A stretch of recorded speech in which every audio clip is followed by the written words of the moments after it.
An independent review of the Lansing Fire Department finds it suffered from a lack of unity and resources. The Center for Safety Assessments and Inclusion undertook the review at the city's request back in December.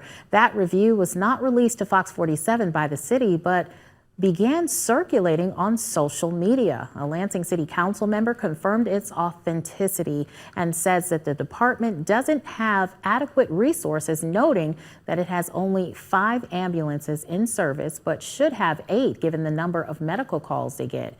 The new fire chief has been vocal about getting the department more money for necessities. The review also finds that department employees do not feel unified, which is affecting morale. Some employees who were interviewed referred to the department as a, quote, old boys club, end quote, where discipline is often inconsistent when racial issues are brought up and minorities, women, and members of the LGBTQ community are subject to unacceptable comments and behavior.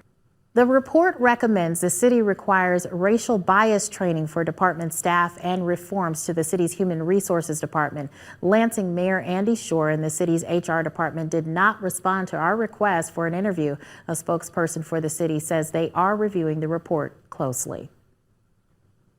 3 people were shot overnight heading into Friday. 2 of them were teenagers. The first shooting happened on the city's west side. A 16-year-old boy from Eaton County was shot in the leg and arm. He was taken to the hospital before police arrived on the scene. Hours later, a 17-year-old boy from Ingham County was shot in the leg. He is now in fair condition. Finally, just under an hour after that, a 39-year-old Lansing man was shot in the stomach and hit with a pistol by an acquaintance. That acquaintance also stole a female's car who was driving the 2 of them. That man is also in fair condition. If you have any information, please contact Lansing Police at the number right there on your screen.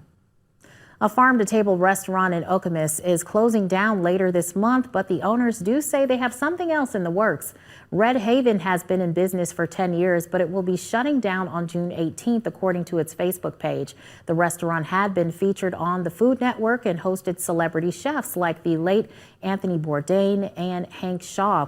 The owners say at the beginning of 2020, they thought about expanding to a second location, but then the pandemic hit. They say the pandemic was a catalyst for why they are closing their doors, saying they just could no longer make the business work. However, they are working on a Red Haven 2.0.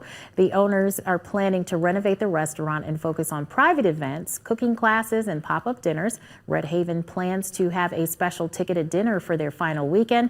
Tickets for that went on sale on Friday. Gift cards will reportedly still be valid when Red Haven reopens under its new format.